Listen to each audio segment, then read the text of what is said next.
An update on the COVID-19 situation here. 40 new cases were confirmed today, with 0 in the community. There are, however, 3 imported cases who have been placed on stay-home notices upon their arrival in Singapore. Now, 2 new clusters in dormitories were announced last night.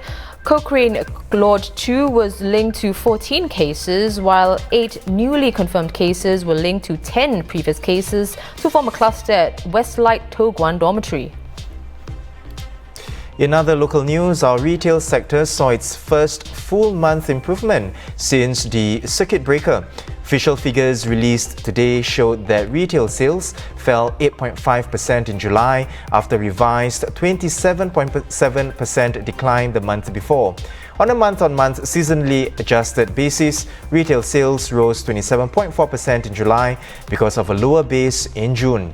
Statistics Singapore estimated total retail sales value at $3.3 billion in July, of which online retail sales made up 11%.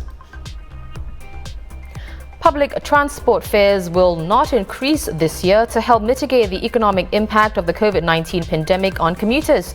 In its annual revision announcement today, the Public Transport Council said that under normal circumstances, fares would have been hiked by 4.4% based on the current fare review exercise formula. But this will be carried over to the exercise next year instead, even as public transport operators face mounting losses. And up to 2 million Singaporeans will also continue to enjoy concessionary fares.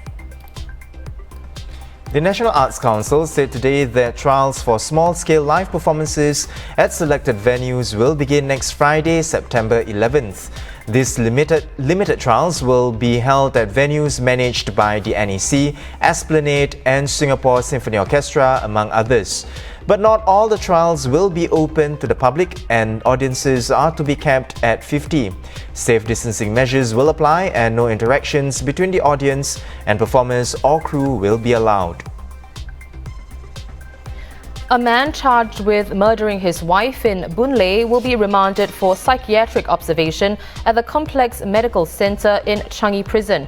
Chinese national Cui Huan is accused of murdering Miss Liang Xue-Chu, who was found motionless at the footpath at Block 211 Boon Lay Place on August 27th. If convicted, Cui faces the death penalty or life imprisonment with caning. Separately, a former domestic worker has been cleared by the High Court of stealing more than $34,000 worth of items from Changi Airport Group chairman Liu Man Leong and his family. Ms. Parthi Liani appealed to the High Court against her conviction and sentence of 2 years and 2 months jail. Her lawyer argued that she was being framed to prevent her from lodging a complaint against the family for illegal deployment. The judge, in allowing her appeal, found that there was collusion by the family who had improper motives and wanted to stop her from going to the authorities.